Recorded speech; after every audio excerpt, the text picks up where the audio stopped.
Alam mo kung ano yung pinakamalaking cause ng kalungkutan? Isa sa pinakamalaking dahilan kung bakit mas madalas nakakaramdam tayo ng lungkot. Alam nyo ano reason? Kaalaman. Knowledge. Oo. Alam mo kung bakit?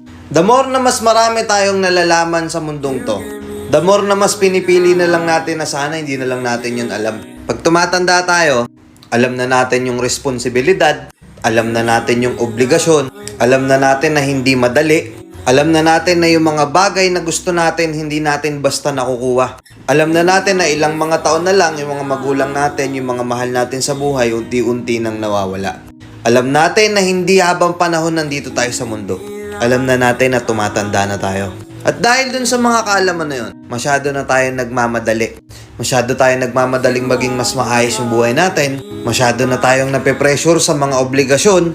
Masyado na tayong nape-pressure sa mga responsibilidad. Napansin nyo? Yung mga bata tayo, hindi naman natin alam yung mga yan eh. Ang alam lang natin maglaro, mag-enjoy, pupunta sa labas, makipaglaro sa mga kalaro natin, kumain ng mga gusto natin pagkain. Pag may gusto tayo, konting ingit lang natin sa magulang natin, pagbibigyan tayo. Hindi natin paghihirapan yung isang bagay na gusto nating makuha kasi meron pang mga taong gumagawa nun para sa atin. Pinakamalaking problema lang natin nung bata tayo, paano natin tatapusin yung mga assignments natin. Paano tayo magpapanggap na tulog kapag pinapatulog tayo ng mga magulang natin? Paano mananalo sa taya-tayaan? Paano hindi makita sa tagu-taguan? Napakasimple, kaya napakasaya. Kaya kung feeling mo, nagiging malungkot ka na this past few years, hindi ka na ganun kadaling maging masaya, napakalalim na ng kaligayahan mo, di ka nag-iisa. Sabay-sabay tayong nakakaramdam ng ganun. Kaya oo, nakakamiss balikan yung mga araw na masasaya pa tayo. Nakakamiss yung mga panahong bata pa tayo.